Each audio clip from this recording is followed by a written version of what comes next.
Number 10. Throwing garbage at the bride and groom in Scotland. Scotland's a pretty old country, so they obviously have some old school traditions that have stood the test of time. But one of the weirdest of the bunch revolves around their weddings and how they treat the bride and groom. Just before the holy ceremony is supposed to take place, friends and family of the engaged couple gather together for an old tradition that is known as blackening. Basically, what happens here is the friends and family throw all sorts of substances at the bride and groom, including mud and rotten food, to make a real mess before the actual wedding begins. It is believed that this old tradition is supposed to prepare the couple for the tough challenges they will face in their new life together and act as a rite of passage into marriage. While it may seem hard to believe that there is a pre-wedding tradition that could steal the actual ceremony's thunder, this one definitely holds a weird and special place in the hearts of the Scottish people. Number 9. No bathrooms for 3 nights in Indonesia. One of the absolute worst feelings in the world is needing to use a bathroom and not being able to find one. The only thing that could be even worse than this is knowing exactly where the bathroom is and not being allowed to use it. While this may sound like some sort of medieval torture method, it is actually an age-old ritual in many southern Asian countries such as Indonesia. The marriage tradition states that the bride and groom must be confined to their home for 3 nights, and they are not allowed to use the washroom during this time. The tradition also calls for their family and friends to smear the couple in rice, flour, and ash, and they use this as a way to symbolize their transition into a new life together. The families and friends will also keep a close eye on the bride and groom to ensure that they do not cheat and use the washroom or wash the food mixture off of their bodies. The Indonesians believe that the couple enduring this challenging period together will serve as a trial by fire and better prepare them for the road ahead. Number 8. Mass kissing in Sweden. Okay, so to some people, this may not sound like such a bad idea when you first hear it, but when you consider that it involves a bunch of men kissing the bride-to-be, it does sound a little bit unholy in the eyes of a traditional wedding ceremony. However, these Swedish people have decided that if the groom ever leaves the room during the ceremony, then the male guests who are attending the wedding are free to kiss the bride as many times as they like until the groom returns. This definitely seems a bit out of the ordinary, but it's regarded as a lighthearted joke to keep the wedding fun and laid back. And if you thought the bride was the only one who could be a target of the kissing mania, then you would be wrong. As it turns out, the bride also has an action that can set off a total frenzy at the wedding. If she gets up from her seat at any point during the ceremony, then the female guests are allowed to kiss the groom until the bride returns to her seat. There probably aren't too many countries around the world where this would be accepted, but Sweden has fully embraced the kissing tradition. Number 7. Beating the groom's feet in South Korea. This one is probably just as painful as it sounds. After the wedding ceremony has completed and the newlyweds have started their new life together, the groom's first taste of married life is getting his feet absolutely destroyed by a whole host of painful objects. In South Korean culture, the groom's family and friends will tie his ankles together after the wedding and hold him down on a table while they search for whatever items they can find to beat his feet with. The items can range from sticks and rods and even dried fish, and the groom must endure the painful ritual until the family and friends decide that they are satisfied. On top of that, the ones doing the beating will usually ask the groom some strange riddles and trivial questions to add a bit of a humorous twist to the bizarre ritual. The beating is supposed to be a way to test the groom's strength and character, and although it may have a lighthearted feel to it, there's no way the groom wouldn't be feeling the pain for a long time after it was all over. Number 6. Carrying fire in South Africa. There are many interesting wedding traditions that take place in South Africa, but one of the oldest and wildest of the bunch is the fire carrying. This old South African tradition calls for the parents of the bride and the groom to bring fire to the home of the newlyweds. It must be pretty hard to transport a burning fire from house to house, but this tradition holds a special place in the heart of many South Africans and provides a blessing to the bride and the groom. The fire is meant to symbolize the coming together of the newlyweds and ignite the hearth in their new home. This is why it is important for the fire to be transported directly from their childhood homes by their own parents, because it will ensure that the family legacy is carried on for eternity. So while some people might think this is a little bit crazy and a bit of a fire hazard, it is an important South African tradition that will most likely last forever. Number 5. Foot binding in China. Foot binding was a traditional practice in China that involved tightly binding the feet of young girls to prevent normal growth and create small, delicate feet. This practice, which lasted for centuries, had profound cultural, social, and physical implications. The origins of foot binding are not entirely clear, but it is believed to have emerged during the Song dynasty and became widespread during the Ming and Qing dynasty. Foot binding was considered a symbol of beauty and social status. Small bound feet were associated with feminine grace and delicacy, as it was seen as a mark of a woman's commitment to cultural norms and societal expectations. The bound foot had erotic connotations in Chinese culture, and the practice was linked to a concept of lotus feet. The process of foot binding was often fetishized, and the sight of a woman unbinding her feet was considered intimate. Ew. Social reformers, missionaries, and women's rights activists played a key role in campaigning against foot binding. The practice was finally officially banned in 1912 after the fall of the Qing dynasty, although it does still continue in some areas for a period. Number 4. Banning women on voting. Bans on women voting, also known as the women's suffrage restrictions, were historical practices that denied women the right to participate in political elections and vote. Such restrictions were widespread and persisted in various countries, such as much of history in the 19th and early 20th century saw the emergence of women's suffrage movements advocating for equal voting rights. Activists argue that women, like men, should have the right to participate in democratic processes. The Seneca Falls Convention in the United States in 1848 is often considered the starting point of the women's suffrage movement. At the convention, attendees, including prominent figures like Elizabeth Cady Stanton and Lucretia Mott, discussed the need for women's rights, including the right to vote. The aftermath of World War I saw changes in the suffrage laws in various countries. In 1918, the United Kingdom passed the Representations of People's Act granting voting rights to certain women, and the US ratification of the 19th Amendment in 1920, enfranchising American women. Over time, women's suffrage became a global movement, and many countries progressively extended voting rights to women. The mid-20th century saw a shift towards universal suffrage, where voting rights were not restricted based on gender. Number 3. Limitation on jury services. Limitation on jury services historically for women were common in many jurisdictions, reflecting prevailing gender norms and societal expectations about women's roles. Such limitations often took the form of legal restrictions or cultural bases that excluded or restricted women's participation in jury duty. In some common law traditions, which include legal systems in countries like the United Kingdom and the United States, women were historically excluded or had limited participations in jury services. This exclusion was based on traditional views of women's roles as caregivers, and they perceived the lack of qualifications for legal decision-making or critical thinking. Women's rights advocates and suffragists challenged these exclusions, arguing that women were fully capable of serving as impartial jurors. In the 20th century, legal reforms aimed at dismantling gender-based barriers began to take effect. Legal challenges based on the principle of equal protection under the laws played a role in striking down gender-based exclusions. Courts began to recognize that excluding women from jury service solely based on their gender violated principles of equality and fairness. Despite legal reforms, challenges relating to gender-based biases in jury selections and other systematic issues persist. Efforts continue to address barriers to equal representation on jurors and to ensure diversity and fairness in the judicial system. Number 2. Modesty laws. Modesty laws, referred to as the regulations or dress codes that prescribed a certain standard of modesty in public attire. These laws are often influenced by cultural, religious, or societal norms that seek to regulate clothing choices in alliance with a perceived standard of decency. If you ever heard or seen in regards to dress codes, they are also in an alliance in some sort of modesty forums made in certain spaces. Various societies have implemented dress codes or modesty laws that dictate acceptable clothing in public spaces. These codes may specify the length of skirts and the coverage of shoulders or wearing the head's covering. In some parts of Southeast Asia, if your hair is too long, your teachers actually somehow have the right to cut your hair short. In the US, if you do show your shoulders as a young girl, you could be asking for it. It's truly insane the limitations of these so-called dress codes of control of how one's dressed, no matter the context, is still apparent. Even in women's choices to wear the hijab, and laws in France as well in Quebec have limited or fully banned religious wear like the niqab or burqa when it comes to a woman who actually wants to wear it. Regardless what a person chooses to wear, just mind your damn business. And finally, number 1. Restrictions on education.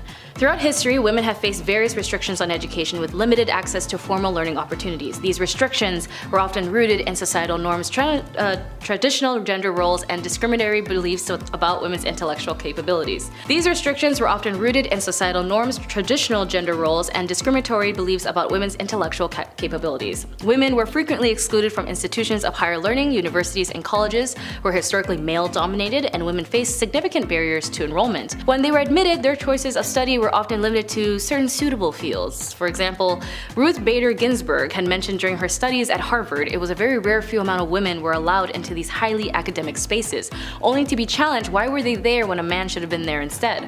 Restrictions on women's educations were not limited to any specific region or culture. Different societies impose on varying degrees of restrictions, and progress towards gender-inclusive education has occurred at different rates around the world. While progress has been made, challenges to women's education persist in some regions. Factors such as poverty, cultural norms, and gender-based violence can be impeded access to education for girls and women. As an example, Malala Yousafzai is one of who's personally experienced violence for advocating for education for women. But thankfully for her, with her survival and recovery, her activism still persists in encouraging and inspiring women everywhere to strive for education.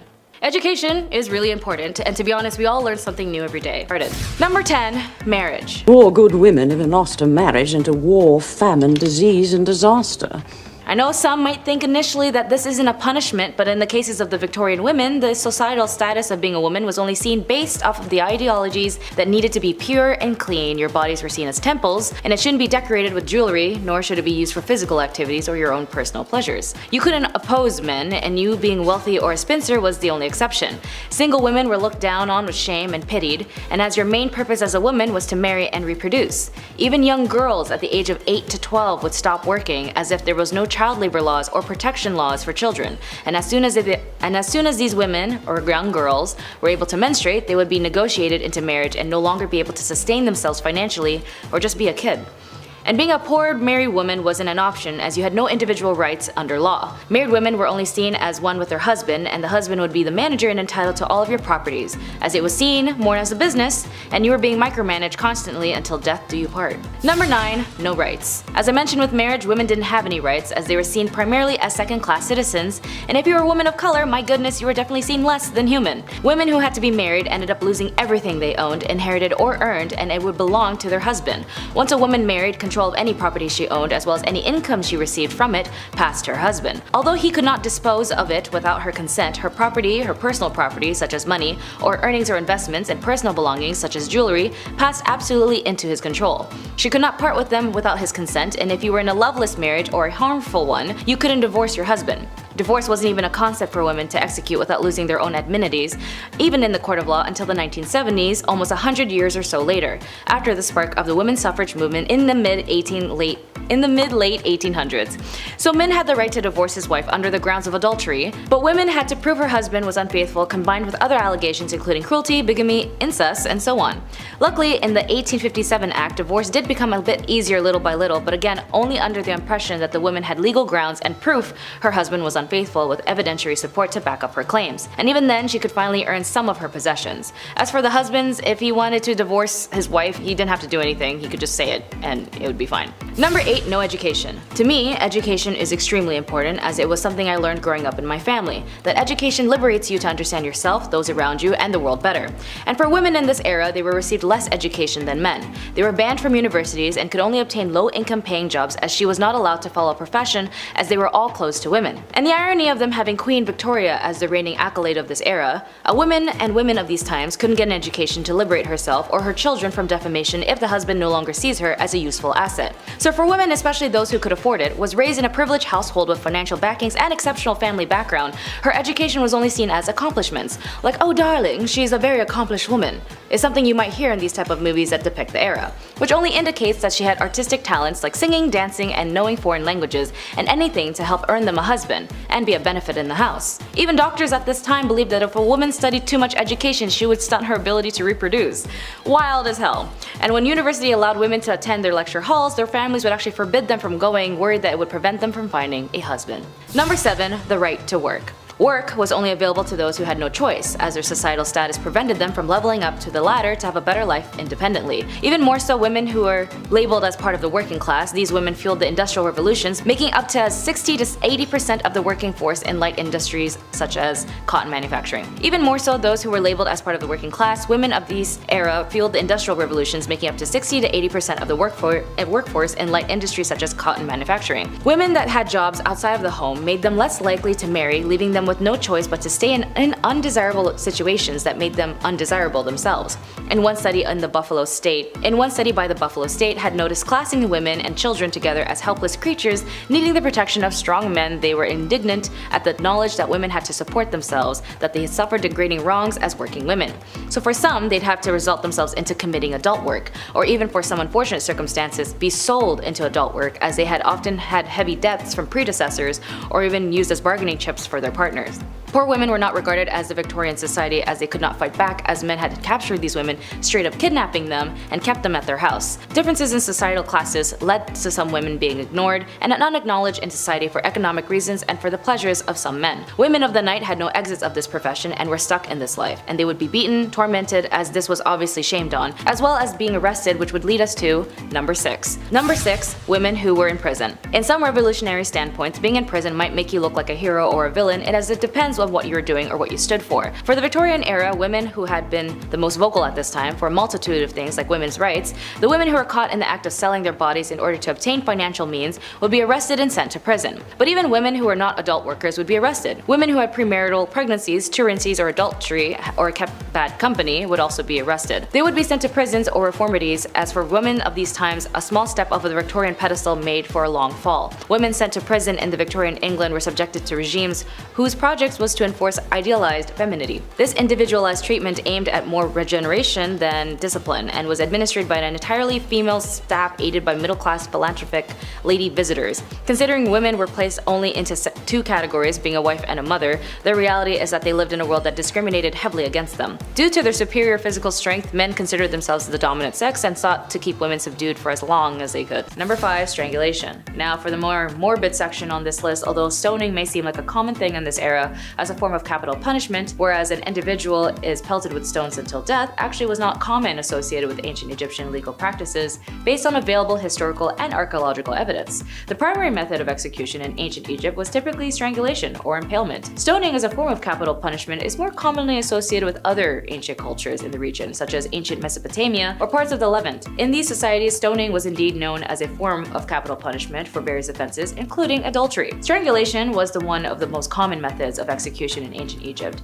It was typically used for serious offenses and could be applied for both men and women. In cases where capital punishment was deemed necessary, strangulation was a method employed to carry out the sentence. Number 4, lacerations. When it comes to corporal punishments, as I mentioned above, those who do commit adultery might deal with the consistency of beatings or lacerations. Texts speak of thrashing with a wooden stick, give 10 to 20 to 50 to 100 or even 200 times. They also mention branding and mutilation of the nose and ears. Tomb reliefs often show beatings of people, but in most cases these are private coercions of subordinates, not an official penalty. Sometimes the culprits are bound to a pillory. These punishments were all carried out in public and therefore also meant a loss of honor and degradation of the culprits. The results of these measures can be seen on many skeletons, as they are also including cutting off limbs, noses, and other parts of the body as a form of punishment, specifically connected to adultery, or if you were married, specifically a married woman. It is a crime deserving of death, as it is easier to commit any other sin after that. The husband had a legal right to punish or forgive his wife or leave the court if the husband accuses the wife with no proof. The punishment of a man was much lighter, and the woman of the crime of adultery, as the Egyptians believed,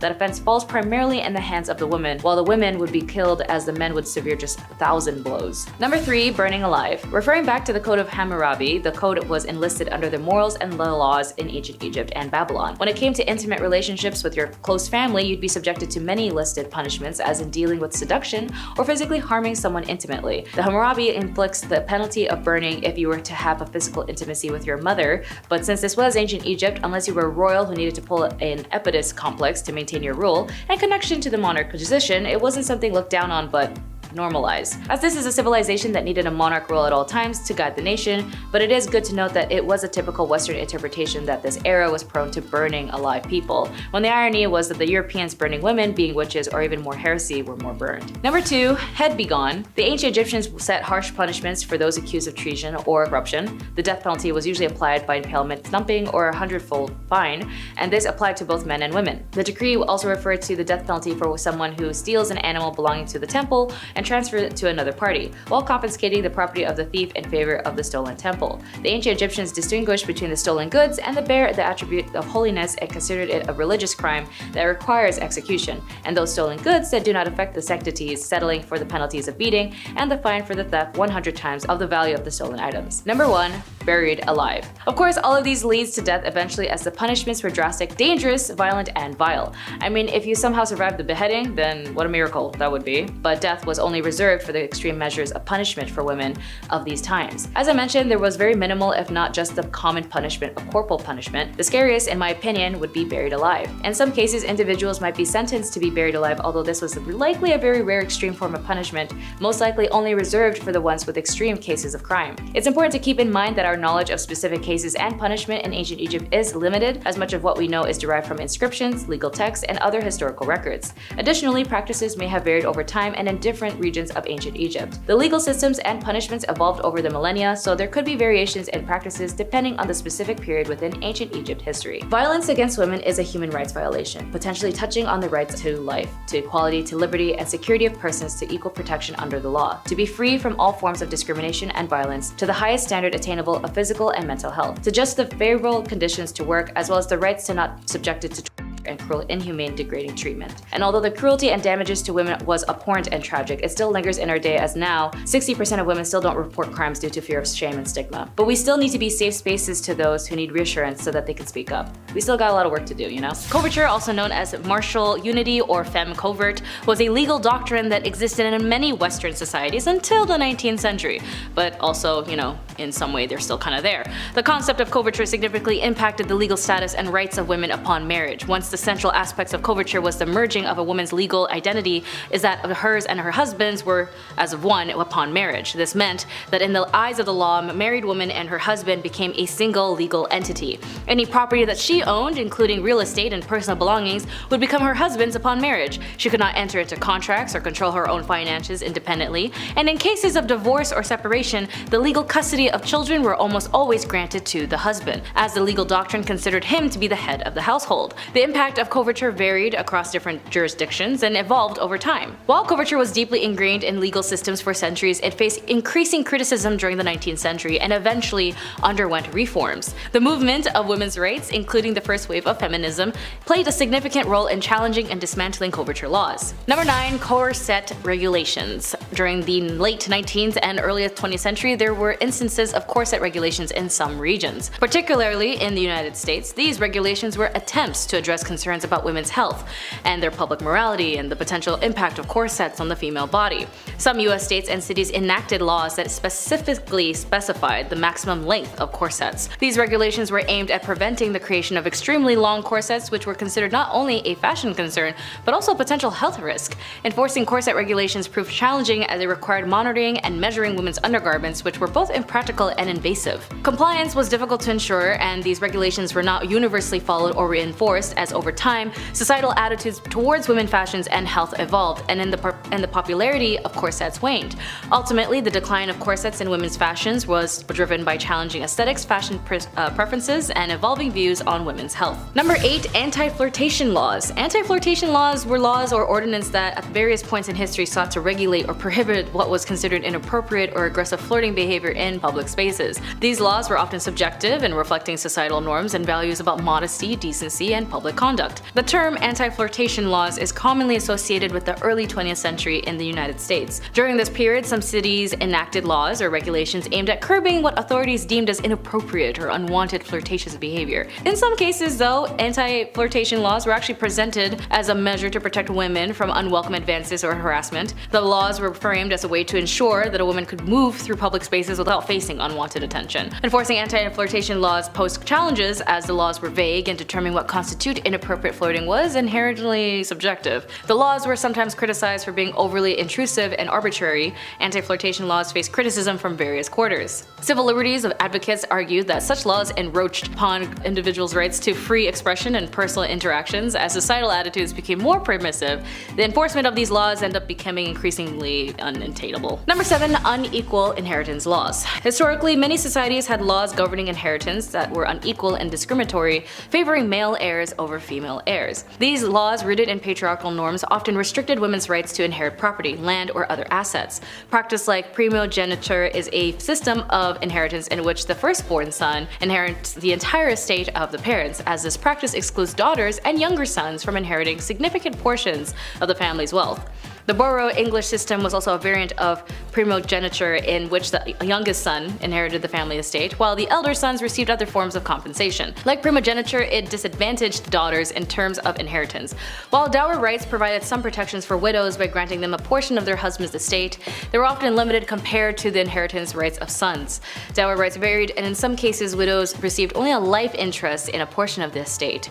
Over time, reform movements and challenges and changes in societal attitudes led to legal reforms aimed at addressing gender-based inequalities in inheritance.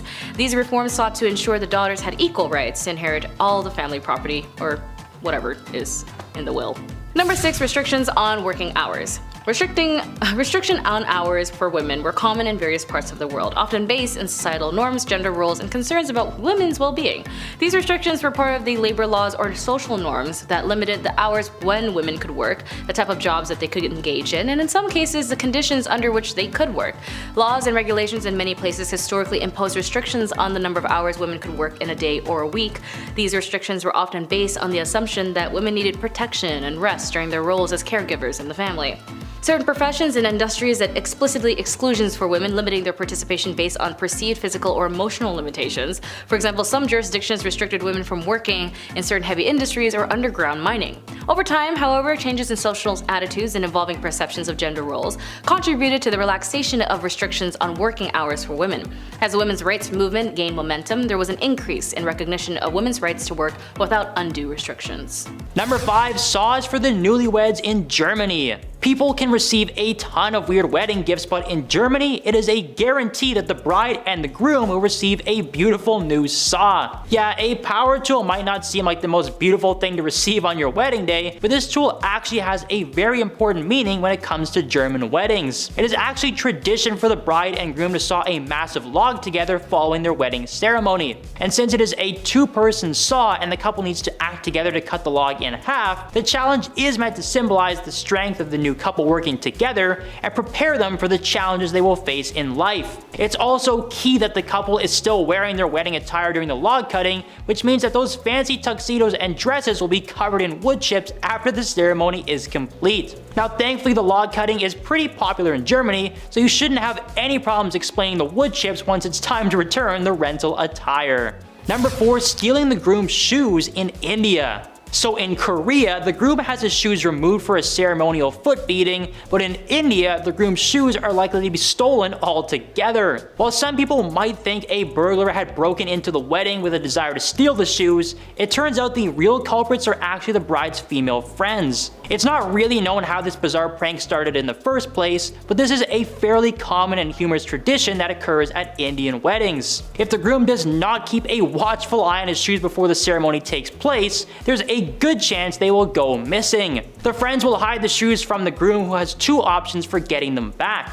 He can either go hunting for them himself and hope he finds them before the ceremony begins, or he can bribe the girls to tell him where they hid the shoes. Considering how embarrassing it would be to show up to your own wedding with no shoes on, your safest bet would probably be to just pay the girls immediately and find out where they hid the shoes. Number 3. The gift of teeth in Fiji. If that one sounds weird to you, that's because it is. Thankfully, it's not human teeth that are being gifted at weddings in Fiji, but it is actually a sperm whale tooth. Before a groom can even think about advancing to the wedding ceremony in this country, he must first ask permission from the father of the bride-to-be. However, just asking for the father's blessing is not enough, and a grand gesture must also be made for the groom to earn the respect of his potential father-in-law. A traditional proposal on the island of Fiji involves the groom and his family presenting the bride's father with a giant tooth from a sperm whale, as this is considered a sacred item in the nation. While this tradition is generally more popular in rural areas, it is still very prevalent all over the country. However, obtaining a sperm whale tooth does not sound like such an easy task. The groom will more than likely have to find someone who is selling a tooth, and they can sometimes cost hundreds of dollars. Add that onto the already expensive wedding ring, and proposals on the island nation really start to add up. Number 2. Brides dancing for money in Cuba. The title of this one definitely sounds a little unholy and probably wouldn't be very well received in many countries around the world, but this is an old tradition at Cuban weddings. It is actually common for other men to dance with the bride at her own wedding in Cuba. However, it's not as simple as just walking up to her and busting a move. In Cuba, any man aside from the groom who wishes to share a dance with the bride will have to come up with some cash if he wants to join in on the fun. The strangest part about this tradition though is that the money is not just handed over in a traditional manner. The men who end up dancing with the bride will actually pin the cash to the bride's dress, and by the end of the dancing festivities, she'll be covered in money. While it's pretty obvious to see why this might not look so good in other countries, the cash that the bride earns from the dancing directly supports the newlyweds' honeymoon plans. So it is actually in the best interest of the groom to encourage his friends to dance with his new wife on their special day. And at number 1, spitting on the bride in Kenya. Alright, now the money thing doesn't sound like such a weird idea. This is pretty much exactly what it sounds like, but the meaning behind it is actually very good. And instead of the bride having money pinned to her, Kenyans believe it is a blessing to have the father of the bride spit on her. This is a very old tradition in Kenya that dates all the way back to the early Maasai people, who believed that spitting on someone was a sign of respect. So in this case, the father of the bride spits on his own daughter to show his respect and congratulations for the start of her new married life. It's definitely interesting to see how different acts are treated around the world, because a foreigner who was attending a Kenyan wedding would probably think there was a terrible incident unfolding if they saw someone spit on the bride. There are many other wedding traditions from the Maasai tribe, including the groom trading animals in exchange for the bride, but the spitting seems to be the most popular in modern times. Number 10. Drowning. Drowning as a form of punishment was not a common practice in ancient Egypt, at least as far as historical records and archaeological evidence indicate. The ancient Egyptians had a legal system with various forms of punishment, but the various methods were typically less severe than drowning. But in records of the Code of Hammurabi, which was one of the oldest and known legal codes in human history, it provided a comprehensive set of laws covering a wide range of aspects of daily life, including civil, criminal, and commercial matters. One of the most famous aspects of the code is the principle of an eye for an eye, a tooth for a tooth, which laid out specific punishments for various offenses. Mentioning drowning if there was adultery with a neighbor's wife, or if you had intimate relations with your daughter-in-law, more or less these punishments would go both ways, but interestingly enough, the laws depended on the person. Number 9. Disinheritance. In ancient Egypt, inheritance and property rights were complex and evolved over time, with some variations depending on the specific period and social status of individuals. Generally, women did have rights to inherit property, but there was significant differences between men and women in terms of inheritance. During the early dynastic periods, women had relatively more rights and they could inherit and own property. However, as the society became more stratified and centralized with the rise of the pharaonic state, inheritance laws became in favor more for males. By the time of the Middle Kingdom, women's rights to property and inheritance were gradually eroded.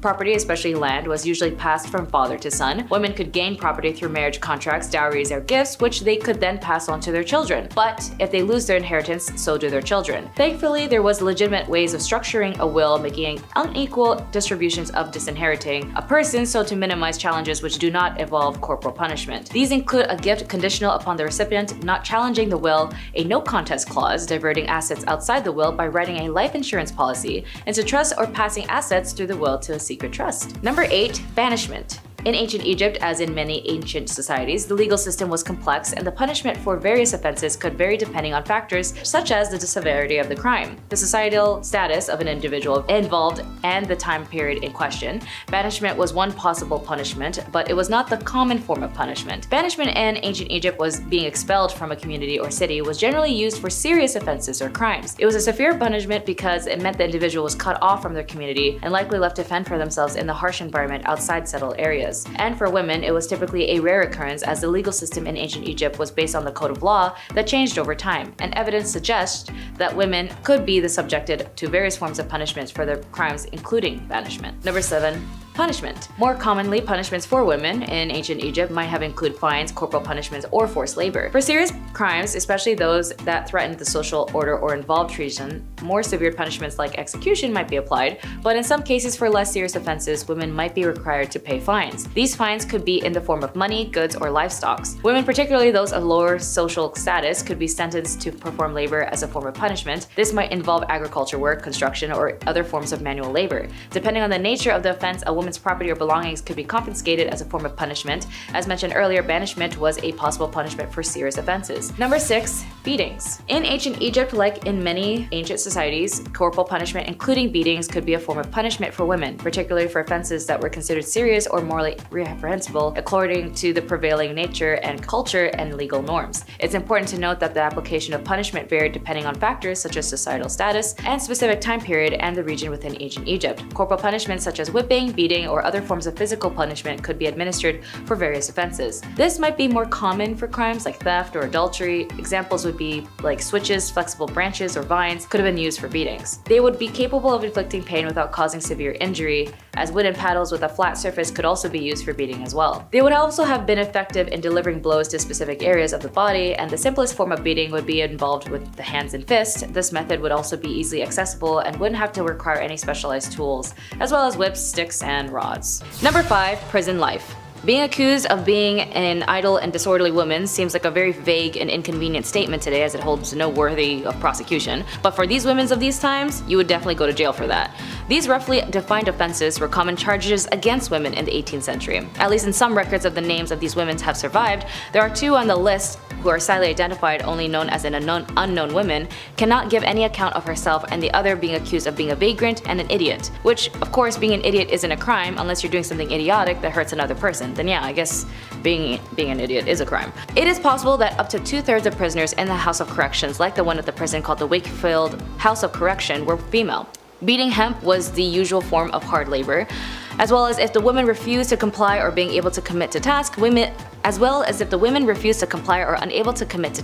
whipping and beatings were also a commonplace, particularly to those who convicted of vagrancy, lewd conduct, and night walking. Number 4. Domestic harm. This is sort of stemming back to the whole marriage thing in number 10, as it basically ties in on how horrible life was being a woman in the Victorian era, or just being a woman in general in any historical time. With these sacrifices and determinations of these women, as they ensured the women like me were able to gain access slowly but surely to equal rights. But sadly, when it comes to marriage for some of these women, they're also at risk of being in harmful relationships that were extremely normalized at the time. Violence against women and the lack of protection was common, as there were no laws for the physical violations they had to endure. After all, when you got married, everything you owned belonged to your husband, and so did your body, with or without consent. Domestic violence was an issue that captivated the Victorian imagination due to the unprecedented visibility that domestic harm began to receive in the press and the emergence of an ongoing debate during the 1840s and the 1850s. Domestic violence was an issue that captivated the Victorian imagination due to the unprecedented visibility that domestic harm began to receive in the press and the emergence of an ongoing debate during the 1840s and 1850s about the domestic harm and other marriage issues that affected women. Like all laws that slowly opened gateways to other clauses, the 1828 Offences Act that targets working class violence helped a cultural shift on the subject, and domestic violence became a topic to the public. Number 3. The angel of the house. Or the angel in the house. When it came to the liberation, it all stemmed with the women's rights groups fought for equality and over time made strides in attaining rights and privileges. However, many Victorian women endured their husbands' control and even cruelty, including sensual violence, verbal abuse, and economic deprivation. And there's no way out of it, as it got worse, as a man named Coventry Patmore published a book called Angel in the House. It consisted of poems and the ideal Victorian marriage, and although it came from a place of grief at the loss of his first wife, the book had suddenly become a staple in women's behaviors and marriages, and then became a standard of their status. A woman's proper role was to love, honor, and obey her husband, as her marriage vows stated. A wife's place in the family hierarchy was secondary to her husband, but far from being considered unimportant. A wife's duty to tend to her husband and properly raise her children were considered crucial cornerstones of social stability by the Victorians.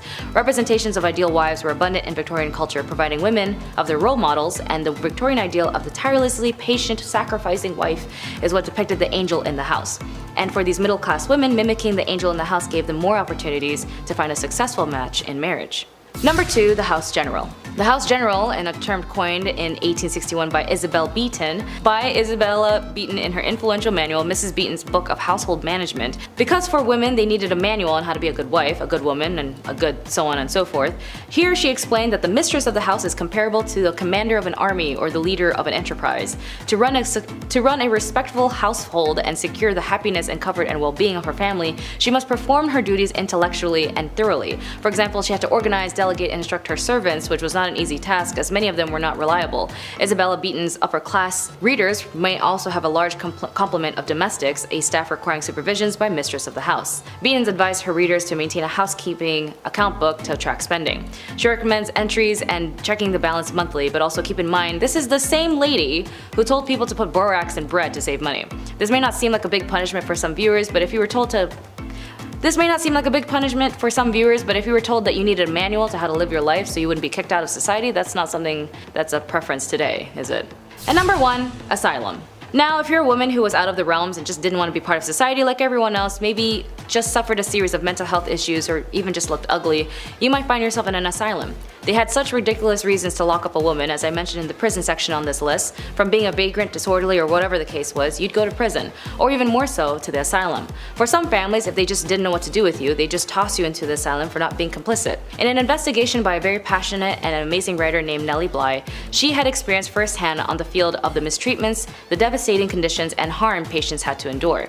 In her report published in 1887 and later published in the book 10 Days in the Madhouse, it caused such a sensation it prompted the asylum to implement reforms and shed the light on the significant impact on American culture. Anyways, being a woman was tough as hell in the Victorian era, but with their determination for the right to vote, the women's suffrage movement that enforced lawmakers to ensure them to obtain sustainability today is the reason why there are so many genuinely incredible women who are able to become who they want to be. And it is important to note, those who do not know how to look back at where they came from will never get to their destination. So be sure to read up and learn a lot. After all, the answer in our future is laid dormant in our past.